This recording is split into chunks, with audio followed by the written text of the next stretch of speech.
So బాడీలో వెళ్ళింది, glucose వెళ్ళింది, సెల్ లోపలికి వెళ్ళింది, సెల్లో బర్న్ అయింది, శక్తి రిలీజ్ అయింది. దాన్ని వాడాలి కదా, వాడుతున్నామా? లేదు. మనకు అవసరం ఉండేదానికంటే ఎంతో ఎక్కువ గ్లూకోజ్ మన బాడీకి వస్తుంది, దాన్ని మనం వాడట్లేదు. సో ఏమవుతుంది అప్పుడు? గ్లూకోజ్ సెల్ లోపలికి వెళ్తుంది.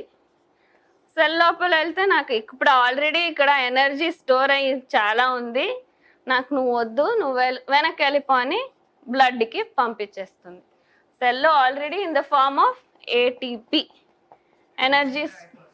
ఎనర్జీ స్టోర్ అంటే అప్పుడు గ్లూకోజ్ మళ్ళా వెనక్కు బ్లడ్ లోపలికి వచ్చేస్తుంది. సో బ్లడ్లో వస్తుంటే గ్లూకోజ్ ఏం జరుగుతుంది? మన రక్తం పని ఏమని చెప్పాను, అన్ని చోట్లకి సర్క్యులేట్ అయ్యి ఆక్సిజన్ని ఇచ్చేది, గ్లూకోజ్ని ఇచ్చే పని. ఆల్సో అక్కడ కార్బన్ డైఆక్సైడ్ రిలీజ్ అవుతుంది, వేరే వేస్ట్ మెటబాలిక్ ప్రోడక్ట్స్ వస్తాయి, దాన్ని అన్ని తీసుకెళ్ళి కిడ్నీకి ఇచ్చి దాన్ని బయటకు పంపించేది, లంగ్స్కి ఇచ్చి బయటకు పంపించే పని కూడా రక్తాంది. సో అది సరిగ్గా పని చేయాలంటే ఎలా ఉండాలి? అది బాగా పలస్గా అన్ని చోట్ల ఈజీగా పరిగెత్తేలాగా ఉండాలి. Blood should flow easily, it should be quick. కానీ ఏమవుతుంది? ఈ గ్లూకోజ్ ఎక్కువ పడి పడి పడి రక్తంలో మందం అవుతుంది. జామున్ పాకం చేస్తే ఎలా ఉంటుంది? థిక్గా ఉంటుంది. ఏమది? Same thing. మన రక్తం నీళ్ళలాగే, దానికి చక్కెర పోస్తుంటే ఎలా ఉంటుంది? నీళ్ళగా పరిగెత్తాల్సింది థిక్గా మందంగా సిరప్ లాగా అయ్యి కూర్చుంది.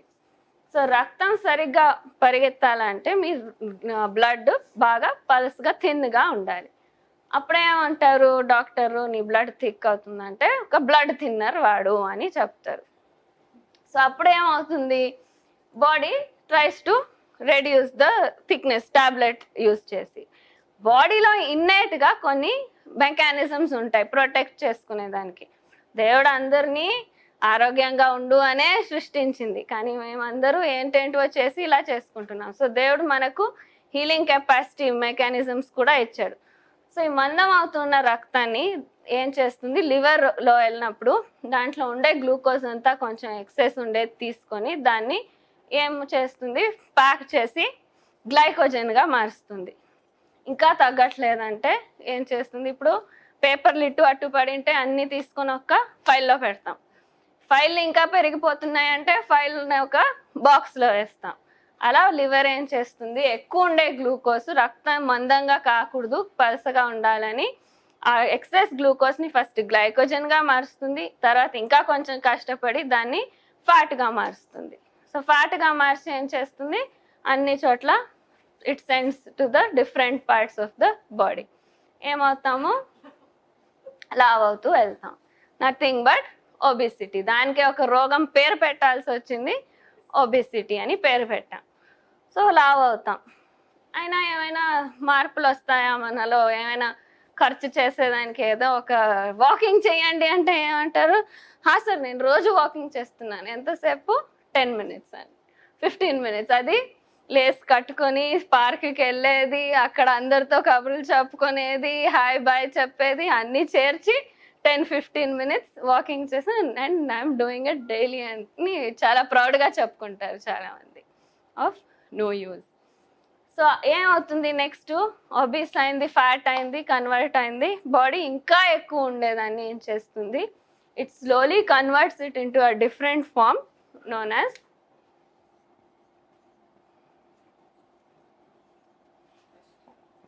సో మన ఫుడ్లో తినే ఫ్యాట్ నుంచి మాత్రం కాదు వచ్చేది కొలెస్ట్రాల్.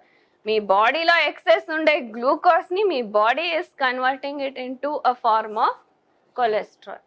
ఈ కొలెస్ట్రాల్ ఏం చేస్తుంది? ఎక్కువ అయినప్పుడు it starts depositing in the రక్తనాళాల్లో గోడల పైన ఈ కొలెస్ట్రాల్ వెళ్ళి డిపాజిట్ అవుతూ వస్తుంది. సో రక్తమే ఫస్ట్ ఆఫ్ ఆల్ మందంగా ఉంది, ఫ్లో అయ్యేది కష్టము, అది పోవాల్సిన పైపు కూడా సన్నగా అవుతుంది, ఇంకా ఎలా బ్లడ్ ఫ్లో ఇంకా కష్టం అవుతూ వచ్చింది. సో ఇలా జరుగుతూ జరుగుతూ ఏమవుతుంది? ఇలా అయితే ఇంకా 70% బ్లాక్ అంటారు, ఇంకా అయితే 90% బ్లాక్. సో బ్లడ్ ఫ్లోకి మొత్తం ఆల్మోస్ట్ 95% బ్లాక్ని చూస్తాం. ఎక్కడ కనిపిస్తుంది ఇది? First usually around the heart. So హార్ట్లో బ్లడ్ వెజల్స్, థిన్ వెజల్స్ ఉంటాయి. Heart is one of the organs which మీరు పుట్టినప్పటి నుంచి టిల్ యూ డై ఒక క్షణం, ఒక సెకండ్ కూడా దానికి రెస్ట్ లేదు. అది ఆగిపోతే ఇంకా అంతా ఆగిపోయినట్టే. సో దానికి ఎంత ఎనర్జీ కావాలి?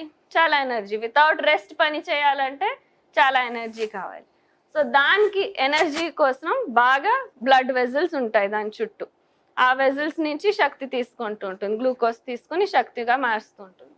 ఆ వెజల్స్లోనే ఎప్పుడు ఈ ప్రాసెస్ జరుగుతుందో దాన్ని ఏమంటాము?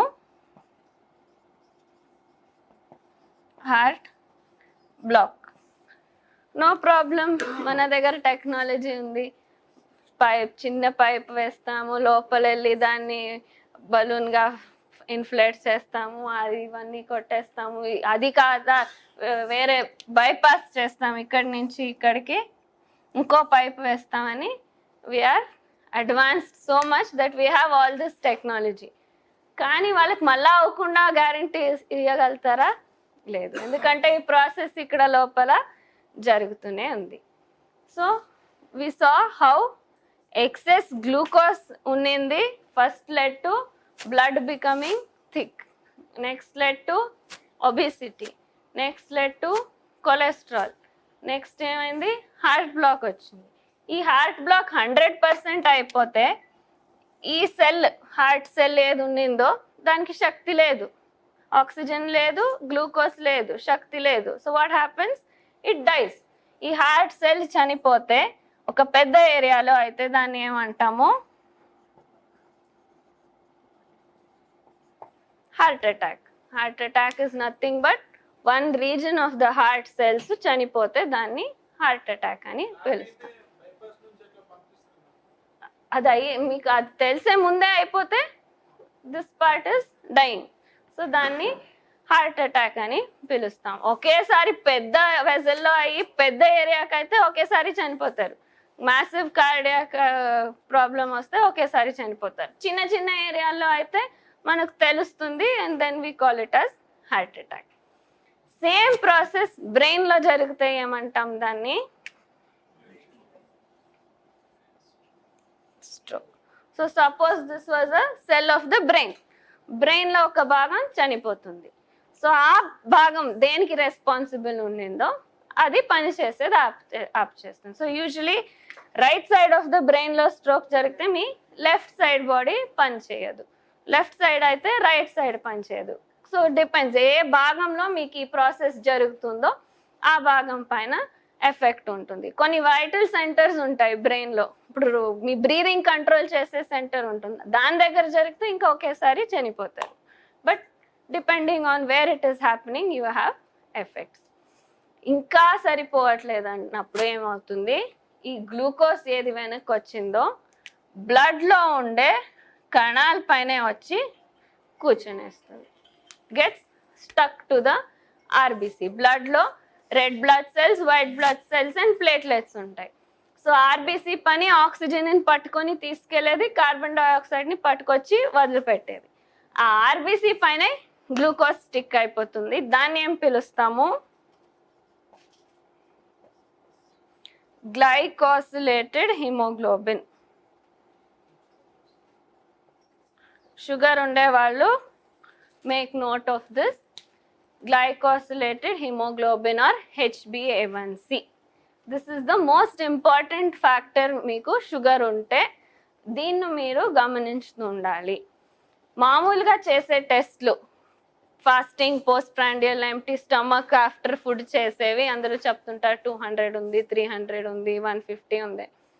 అది ఏమి ఈ రక్తంలో ఉండే నీళ్ళ భాగంలో ఎంత చక్కెర కరిగింది, ఎంత గ్లూకోజ్ కరిగింది అని ఇండికేట్ చేస్తుంది. అది క్షణం క్షణం మారుతుంటుంది. మీరు తిన్న వెంటనే ఎక్కువ అవుతుంది, పడుకొని లేస్తే ఎక్కువ ఉంటుంది, కొంచెం వర్క్ చేసి వస్తే తగ్గుతుంది.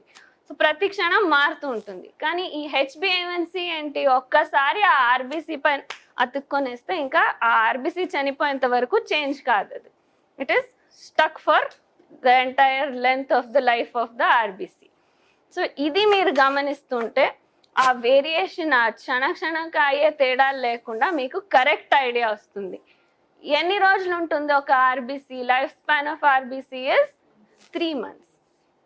సో ఒక్కసారి జనరేట్ అయితే ఆర్బీసీ అది 3 months మీ సర్క్యులేషన్లో ఉంటుంది.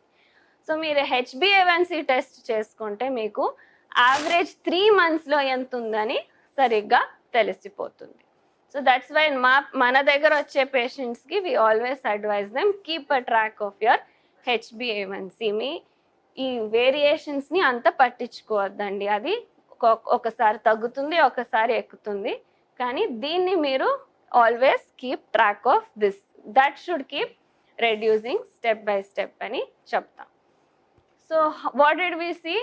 ఆ గ్లూకోజ్ మనము మేనేజ్ చేసుకోకుంటే హార్ట్ బ్లాక్కి కారణమైంది, స్ట్రోక్కి కారణమైంది, ఒబిసిటీకి కారణమైంది, కొలెస్ట్రాల్కి కారణమైంది. హెచ్బిఏవన్సీ ఎక్కువ అయిందంటే ఇంకా ఏమి? Diabetes, sugar.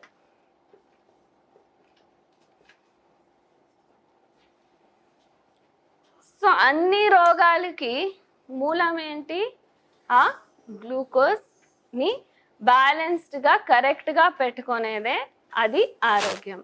గ్లూకోజ్ తక్కువ ఉంటే ప్రజ్ఞ తప్పి పడిపోతారు, అది కూడా ప్రమాదమే, అది డేంజరే, మీరు బతకలేరు గ్లూకోజ్ తక్కువ ఉంటే. కానీ గ్లూకోజ్ ఎక్కువ ఉంటే ఇవన్నీ జరుగుతుంటాయి బాడీలో. సో ఇవన్నీ ఏమి? The so called life style diseases అని ఇప్పుడు క్లాసిఫై చేసినటువన్నీ అన్ని దానికి మూలము ఒకటే. బాడీలో ఇది జరుగుతుంటే ఎప్పుడు ఈ process body is always trying ఈ గ్లూకోజ్ ఎక్స్ట్రా ఉండేది తగ్గించాలి అంటే మీ బాడీ మొత్తం దాంట్లోనే ఇన్వాల్వ్ అయితే వేరే ఆరోగ్యానికి అవసరం ఉండేటి ఏమీ చేయకుండా పోతుంది. అప్పుడు మీకు హార్మోన్ ఇంబ్యాలెన్స్ వస్తుంది, అప్పుడు మీకు థైరాయిడ్ వస్తుంది, ఏంటో ఏమో జరుగుతుంటాయి బాడీలో. బాడీ హ్యాస్ ద కెపాసిటీ దాన్ని సర్దుకునేదానికి ట్రై చేయాలి, కానీ ఎప్పుడు దీంట్లోనే ఈ పనిలోనే ఉంటే ఇంకా అది చేసేదానికి టైం కాదు, వేరే రోగాలు ఎక్కువైపోతున్నాయి. ఇప్పుడు ఏదో బ్యాక్టీరియా వచ్చింది, వైరస్ వచ్చింది, బాడీ దాన్ని ఇట్ హ్యాస్ టు స్టాప్, దాన్ని ఫైట్ చేయాలి. కానీ ఈ ప్రాసెస్ జరుగుతుంటే మీ ఇమ్యూనిటీ కూడా తగ్గుతూ వస్తుంది. సో ఇది టెన్షన్ లేకుండా ఉంటే బాడీ వేరే దాన్ని మేనేజ్ చేసుకునే శక్తి ఉంటుంది. ఇదే సరిగ్గా లేనప్పుడు అన్ని రోగాలకి ఇంకా ఇన్విటేషన్ ఇచ్చినట్టు ఉంటుంది. So this is what is basically happening today in our body. And మనం ఉండే పరిస్థితికి కారణము మనం గ్లూకోజ్ని కంట్రోల్ చేయకుండా ఉండేదాని వల్ల జరుగుతుంది. సో ఎందుకు జరుగుతుంది, గ్లూకోజ్ ఎందుకు ఇంత ఎక్కువ అవుతుంది మన బాడీలో అని will see in the next session. We'll stop for now. Step by step we will try to understand what's next. Okay.